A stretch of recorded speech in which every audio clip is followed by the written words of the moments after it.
Hello everyone, welcome to my channel Anurag YT TET. UP TET exam में बाल विकास आपको ज्ञात है कि बाल विकास 30 नंबर के पूछी जाती है और इस 30 नंबर आप आसानी से ला सकते हैं। आज का हमारा टॉपिक रहेगा मनोविज्ञान, अर्थ, शाखाएं एवं शिक्षा मनोविज्ञान। सबसे पहले यहाँ पे देखेंगे मनोविज्ञान की उत्पत्ति कैसे हुई।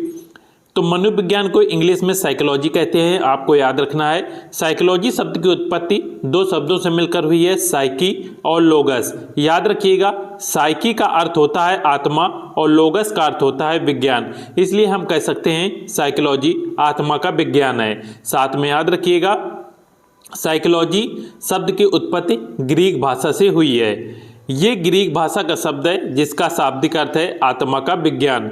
ग्रीक न होने पर लैटिन करना है। याद रखिएगा, कभी कभी ऑप्शन में ग्रीक नहीं आता है तो ग्रीक न हो तो ग्रीक के स्थान पर आपको लैटिन करना है, और याद रखिएगा ग्रीक इसमें मुख्य रूप से है। अब यहाँ पे देखेंगे मनोविज्ञान शब्द का सर्वप्रथम प्रयोग रुडोल्फ गायकल ने अपनी पुस्तक साइकोलॉजिया में 1590 ईस्वी में किया था। याद रखिएगा, ये जो मनोविज्ञान है इस शब्द का सर्वप्रथम प्रयोग रुडोल्फ गायकल ने अपनी पुस्तक साइकोलॉजी में 1590 ईस्वी में किया था। नेक्स्ट है मनोविज्ञान के आद्य जनक किसे माना जाता है। तो याद रखिएगा, मनोविज्ञान के आद्य जनक अरस्तु को माना जाता है। मनोविज्ञान का जनक किसे माना जाता है। तो मनोविज्ञान का जनक याद रखिएगा विलियम जेम्स को माना जाता है, और विलियम जेम्स एक अमेरिकन मनोवैज्ञानिक थे। मनोविज्ञान के सिद्धांत अथवा प्रिंसिपल ऑफ साइकोलॉजी जो पुस्तक है वो विलियम जेम्स द्वारा लिखी गई थी।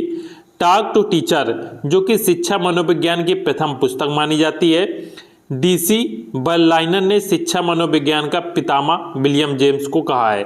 आपको ये पॉइंट याद रखना है, बहुत ही इंपॉर्टेंट है कि मनोविज्ञान का जनक किसे माना जाता है, विलियम जेम्स को। इनकी एक पुस्तक थी प्रिंसिपल ऑफ साइकोलॉजी, या हिंदी में इसको मनोविज्ञान के सिद्धांत कहते हैं, जो कि विलियम जेम्स द्वारा लिखी गई।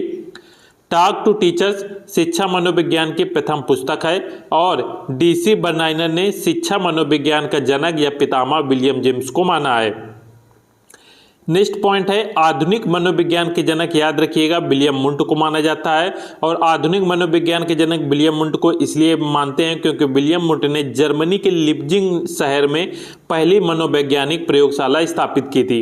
आपको बहुत ही इंपॉर्टेंट ये पॉइंट है, और कई बार परीक्षा में ये पूछा जा चुका है कि सर्वप्रथम मनोवैज्ञानिक की प्रथम प्रयोगशाला किसने स्थापित की। तो विलियम वुंट ने कहाँ स्थापित की थी, जर्मनी के लिप्जिंग शहर में, और विलियम वुंट को इसी कारण से आधुनिक मनोविज्ञान के जनक भी मानते हैं।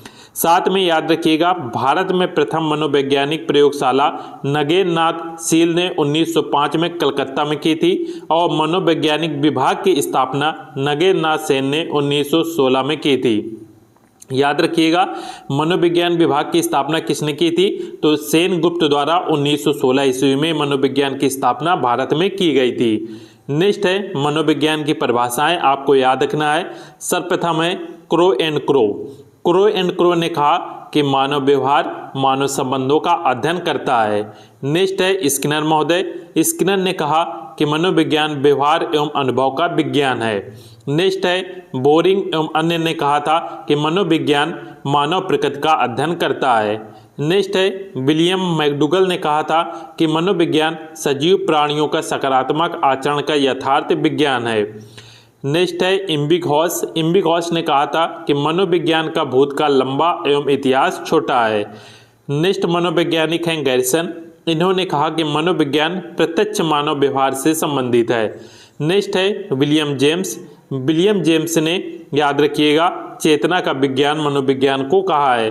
तो ये परिभाषाएं हैं जो आपको याद रखना है। अब यहाँ पे बहुत ही इंपॉर्टेंट आता है मनोविज्ञान का विकास, जो कि आपको याद रखना है। सर्वप्रथम है आत्मा का विज्ञान। आत्मा विज्ञान याद रखिएगा, प्लेटो, अरस्तु और डेकार्ट ने कहा था। आत्मविज्ञान कब आया। तो आत्मविज्ञान याद रखिएगा 16वीं शताब्दी में आया था। आत्मविज्ञान की जो आलोचना थी वो रास और डेकार्ट ने की थी। आत्मा का विज्ञान है मनोविज्ञान, ये गैरेट ने कहा था। याद रखिएगा, गैरेट ने क्या कहा कि आत्मा का विज्ञान है मनोविज्ञान, ये गैरेट महोदय ने कहा था। और आत्मा के जो जनक हैं वो याद रखिएगा प्लेटो, अरस्तु और डेकार्ट, ये मनोवैज्ञानिक थे, और आत्मा विज्ञान 16वीं शताब्दी में आया था। आत्मा विज्ञान यहाँ पे कुछ समय बाद नकार देने के कारण एक नया मनोविज्ञान आया जो कि 17वीं शताब्दी में मन का विज्ञान आया। मन को विज्ञान को आपको कहीं कहीं इसको मस्तिष्क का विज्ञान भी लिखा मिल सकता है, तो आपको याद रखना है मन या मस्तिष्क का विज्ञान के जनक कौन थे, ये थे पंपोलॉजी। इनके समर्थक थे John Locke, Thomas read, Berkeley और कांट। आलोचना, मन अमूर्त व निजी है, हम दूसरे को मन को नहीं जान सकते, इसकी आलोचना हुई। और मनोविज्ञान, यहाँ पे मन के विज्ञान को भी यहाँ पे नहीं माना गया। इसके बाद एक नया विज्ञान आया जो कि था चेतना विज्ञान। ये कब आया था, ये आया था 19वीं शताब्दी में। याद रखिएगा चेतना विज्ञान के जनक थे विलियम जेम्स, और इन्होंने मनोविज्ञान के सिद्धांत में कहा था, और इनके समर्थक थे विलियम उंट, जेम्स ली और टीचनर। साथ में याद रखिएगा विलियम मैकडूगल ने अपनी पुस्तक आउटलाइन ऑफ साइकोलॉजी में चेतना शब्द की आलोचना की थी। तो चेतना शब्द की आलोचना किसने की, विलियम मैकडूगल ने, और विलियम मैकडूगल की पुस्तक का नाम क्या था, आउटलाइन ऑफ साइकोलॉजी। साथ में याद रखिएगा सिगमंड फ्रायड ने भी इसकी आलोचना की थी। तो आत्मक विज्ञान याद रखिएगा, आत्मक विज्ञान आया था 16वीं शताब्दी में। इसके बाद मन या मस्तिष्क का विज्ञान आया 17वीं शताब्दी में। 18वीं शताब्दी को यहाँ पे कोई भी मनोविज्ञान नहीं आया था। इसके बाद आया 19वीं शताब्दी में चेतना विज्ञान, और इसके बाद आया व्यवहार का विज्ञान जो कि वर्तमान में चल रहा है। व्यवहार का विज्ञान याद रखिएगा इसके जनक थे जेबी वाटसन, और 20वीं शताब्दी में यह आया था। कब आया था, याद रखिएगा 20वीं शताब्दी में व्यवहार का विज्ञान आया जो वर्तमान समय में चल रहा है। व्यवहार के जनक कौन थे, जेबी वाटसन थे। इन्होंने 1913 में व्यवहार का विज्ञान यहाँ पे लाए। और याद रखिएगा विलियम मैकडूगल ने सर्वप्रथम 1905 में व्यवहार शब्द का प्रयोग किया, और 1908 में व्यवहार शब्द को परिभाषित किया। 1911 में अपनी पुस्तक मनोविज्ञान के मूल तत्व में पिल्सबल्ली ने व्यवहार को विज्ञान को कहा था। तो ये कुछ पॉइंट है याद रखना। एक ये परिभाषा है जो कि बहुत ही इंपॉर्टेंट है। ये परिभाषा वुडवर्थ द्वारा दी गई है कि मनोविज्ञान ने सर्वप्रथम आत्मा का त्याग किया, फिर मन का त्याग किया, फिर चेतना का त्याग किया, और वर्तमान में उसने व्यवहार के रूप को यहाँ पे स्वीकार लिया है। तो ये परिभाषा आप याद रखें। मनोविज्ञान की प्रकृति कैसी है, तो आपको याद रखना है मनोविज्ञान की प्रकृति कैसी है, वैज्ञानिक है, क्योंकि ये व्यवहार के अध्ययन में वैज्ञानिक विधियों का प्रयोग करता है। निरीक्षण पर आधारित है, तत्वों पर आधारित इसकी प्रकृति है, लेकिन ये शुद्ध विज्ञान नहीं है और न ही आदर्श मूलक विज्ञान है। हाँ, इसको प्राकृतिक विज्ञान एवं सामाजिक विज्ञान का जोड़ जरूर कह सकते हैं। तो याद रखिएगा कि मनोविज्ञान की प्रकृति कैसी है, वैज्ञानिक है। नेक्स्ट पॉइंट याद रखिएगा मनोविज्ञान व्यवहारिक विज्ञान है क्योंकि व्यवहार केंद्र बिंदु है। नेक्स्ट है विधायक विज्ञान है क्योंकि कारणों की खोज पर यह बल देता है। अनुप्रयुक्त विज्ञान है क्योंकि भावी जीवन में उपयोगी है। सामाजिक विज्ञान है, ये विलियम मैकडूगल ने कहा था। विकासशील प्रयोगात्मक विज्ञान है, विलियम मुंट ने कहा था। तो मनोविज्ञान की प्रकृति कैसी है, ये वैज्ञानिक है, व्यवहारिक है, विधायक है, अनुप्रयुक्त, सामाजिक, विकासशील, प्रयोगात्मक, ये विज्ञान है।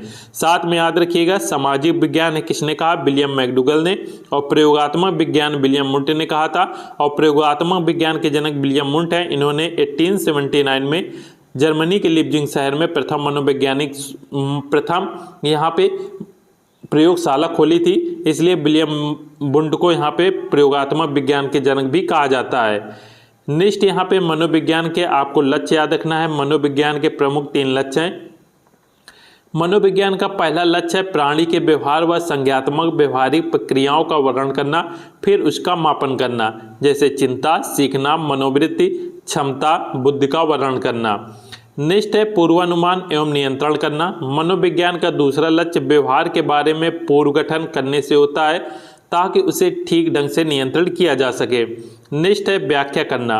मनोविज्ञान का अंतिम लक्ष्य है मानव व्यवहार की यहाँ पे व्याख्या करना।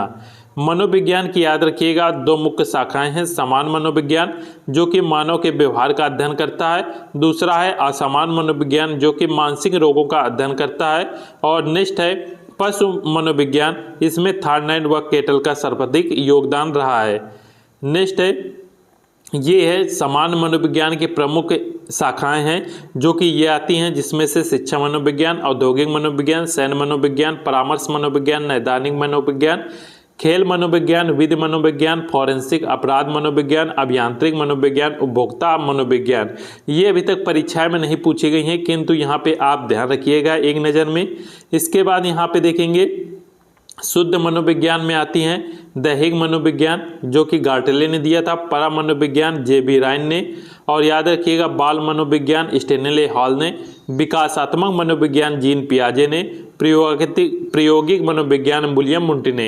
ये आपको याद रखना है कि कौन से मनोविज्ञान किसने दिया, जिसमें से बाल मनोविज्ञान बहुत ज़्यादा फेमस है, स्टेनले हॉल ने दिया, विकासात्मक विज्ञान जीन पियाजे, प्रायोगिक मनोविज्ञान या प्रयोगात्मक मनोविज्ञान विलियम मुंटी ने दिया था। ये आपको याद रखना है, और ये अन्य विषय आते हैं जो कि आप इन्हें देख सकते हैं। इसके बाद नेक्स्ट यहाँ पे चलते हैं। स्किनर के अनुसार शिक्षा का आधारभूत विज्ञान ही मनोविज्ञान है। ये परिभाषाएं हैं। बी.एन. झा ने परिभाषा दिया, शिक्षा की प्रक्रिया मनोविज्ञान की कृपा पर निर्भर है। शिक्षा और मनोविज्ञान को आपस में जोड़ने वाली कड़ी बालक का व्यवहार है। याद रखिएगा, शिक्षा और मनोविज्ञान को जो आपस में जोड़ने वाली कड़ी है वो क्या है, बालक का व्यवहार है। व्यवहार शब्द आपको याद रखना है, यही शिक्षा और मनोविज्ञान को आपस में जोड़ती है। साथ में शिक्षा को बाल केंद्रित बनाना, ये हमारा प्रमुख लक्ष्य है। वर्तमान में शिक्षा को बाल केंद्रित बनाना। आज शिक्षा बालक के लिए है, न कि बालक शिक्षा के लिए। तो शिक्षा कैसा है, शिक्षा न कि शिक्षक केंद्रित है, कैसा है, बाल केंद्रित है। व्यवहार का ज्ञान प्रदान करना, बालक की अवस्थाओं को महत्व देना, जैसे शैशवावस्था, बाल्यावस्था, किशोरावस्थाओं को विशेष महत्व देना, रुचियों व मूल प्रवृत्तियों को महत्व देना, बालक के रुचि के अनुसार यहाँ पे शिक्षण प्रदान करना चाहिए, और आत्म अनुशासन बनाए रखना। यहाँ पे मनोविज्ञान की शिक्षा की देन के कुछ और प्रमुख चीज़ें हैं। पाठ सहगामी क्रियाओं को महत्व दिया जाए, खेल आधारित विधियों को महत्व दिया जाए, जैसे डाल्टन विधि, मॉन्टेसरी विधि, खेल विधि, मापन व मूल्यांकन विधि का यहाँ पे महत्व दिया जाए, पूर्व अनुभव के आधार पर नवीन ज्ञान प्रदान किया जाए। ये स्टाउट ने कहा था। संबंध त्रय का विकास किया जाए। मनोविज्ञान के कारण शिक्षण विधियों के क्रांतिकारी परिवर्तन हुए, जिसमें से संबंध त्रय के अंतर्गत बालक व शिक्षक का संबंध, बालक व समाज का संबंध, बालक व विषय का संबंध, ये संबंध त्रय है। जो कि संबंध त्रय किसने दिया था, तो याद रखिएगा रायबर्न महोदय ने संबंध त्रय दिया था। अब यहाँ पे हमने मनोविज्ञान को समझा। अब यहाँ पे देखते हैं शिक्षा मनोविज्ञान। याद रखिएगा, शिक्षा मनोविज्ञान की उत्पत्ति 1900 ईस्वी में मानी जाती है, लेकिन उसने निश्चित स्वरूप 1920 को धारण किया। प्रथम जो शैक्षिक मनोवैज्ञानिक थे वो याद रखिएगा थॉर्नडाइक को कहा जाता है। कॉलसैनिक के अनुसार शिक्षा मनोविज्ञान की शुरुआत प्लेटो ने की, जबकि स्किनर के अनुसार अरिस्टो ने मानी थी। शिक्षा में मनोवैज्ञानिक आंदोलन की शुरुआत रूसो ने की थी। याद रखिएगा, रूसो की एक पुस्तक थी इमाइल, या इंग्लिश में इसे याद रखिएगा EMILE, इस प्रकार से आपको लिखा मिलेगा। स्किनर की परिभाषाएं हैं। शिक्षा मनोविज्ञान जो शिक्षा से है, एक सामाजिक प्रक्रिया है, तथा मनोविज्ञान व्यवहार विज्ञान है, अर्थग्रहण करता है। नेक्स्ट परिभाषा थी, शिक्षा मनोविज्ञान के अंतर्गत शिक्षा से संबंधित संपूर्ण व्यवहार व व्यक्तित्व आ जाता है। शिक्षा मनोविज्ञान सीखने सिखाने से संबंधित है। ये परिभाषाएं किसने दी, स्किनर महोदय ने दी थी। नेक्स्ट है और ये लास्ट है, क्रो एंड क्रो की परिभाषा है, शिक्षा मनोविज्ञान के संबंध बालक के वृद्धावस्था तक के सीखने के अनुभवों के वर्णन से है। स्टीफन ने यहाँ पे दिया था, शिक्षा मनोविज्ञान शैक्षणिक विकास का क्रमिक अध्ययन है। कॉलसैनिक ने दिया, शिक्षा मनोविज्ञान के सिद्धांत व अनुसंधान का शिक्षा में प्रयोग है। याद रखिएगा, शिक्षा मनोविज्ञान के अवयव हैं। अधिगम करता है बालक शिक्षार्थी, अधिगम जो प्रक्रिया है वो है मानसिक क्रिया का अध्ययन, और अधिगम स्थिति है वातावरण। आज की क्लास में हमने मनोविज्ञान और शिक्षा मनोविज्ञान को यहाँ पे कंप्लीट कर लिया है। इस क्लास को आप अच्छे से जरूर देखिएगा, जिससे सभी चीज़ें आपके यहाँ पे क्लियर हो जाएंगी। वीडियो को लाइक जरूर कर दीजिएगा और चैनल को सब्सक्राइब जरूर कर लें। मिलते हैं नेक्स्ट क्लास में। जय हिंद।